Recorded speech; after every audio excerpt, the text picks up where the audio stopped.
स्वामी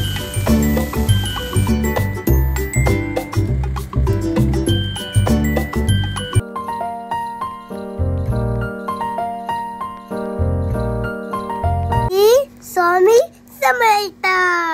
नमस्कार मंडळी, मागच्या व्हिडिओमध्ये आपण पाहिलं होतं की फोडशीची जी रानभाजी आहे ती मूग डाळ टाकून कशी बनवायची। आज आपण नॉनव्हेज लवरसाठी फोडशीची रानभाजी सुका जवळा टाकून कशी बनवायची ते पाहूया। अतिशय सुंदर लागते, नक्की करून पहा। इथे कढईमध्ये तेल गरम केले, त्यामध्ये टाकले आहेत एक मोठा कांदा बारीक चिरलेला, 2 मोठे टोमॅटो, त्याचबरोबर घरगुती लाल तिखट, हळद आणि मीठ हे सगळं व्यवस्थित परतून घ्यायचं आहे। त्यानंतर ह्यावरती 2 मिनिटं झाकण ठेवायचं आहे, म्हणजे टोमॅटो आहे तो छान मऊसूर शिजतो।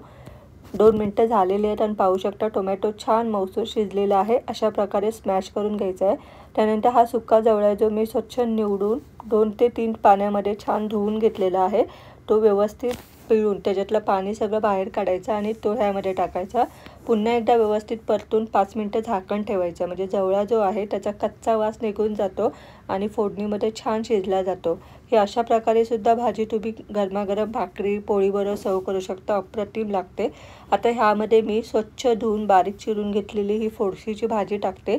फोडशीची भाजी कशी निवडायची किंवा कशी साफ करायची ह्याचा व्हिडिओ मी ऑलरेडी पोस्ट केलेला आहे, त्याची लिंक डिस्क्रिप्शन बॉक्समध्ये देते, नक्की पहा। आता हे सगळं व्यवस्थित मिक्स करायचं आहे। त्यानंतर ह्यामध्ये मी 2 ते 3 आमसुलं टाकते। आमसुलाने चव खूप छान येते आणि नॉनव्हेजमध्ये आमसुलं हे पाहिजे। आता पुन्हा एकदा व्यवस्थित मिक्स करते आणि ह्यावरती ठेवूया आपण 10 मिनिटं झाकण।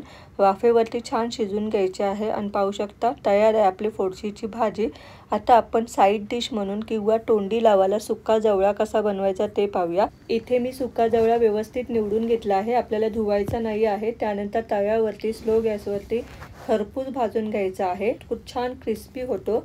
त्यानंतर एका बाउलमध्ये मी एक मोठा कांदा बारीक चिरलेला घेतला आहे, त्याचबरोबर ह्यामध्ये टाकूया आपण घरगुती लाल तिखट आणि थोडंसं मीठ टाकायचं आहे, कारण सुक्या मच्छीला ऑलरेडी मीठ असतं।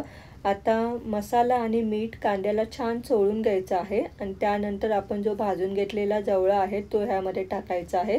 वरून तुम्ही कोथिंबीर टाकू शकता, ऑप्शनल आहे, पण हा जो सुका जवळा आहे ना साईड डिश किंवा नुसतीच भाकरी बरोबर किंवा चपाती बरोबर अप्रतिम लागते। आम्ही जेव्हा लहान होतो तेव्हा ना पावसामध्ये जास्त फिश यायचं नाही, कारण बोटी बंद असतात।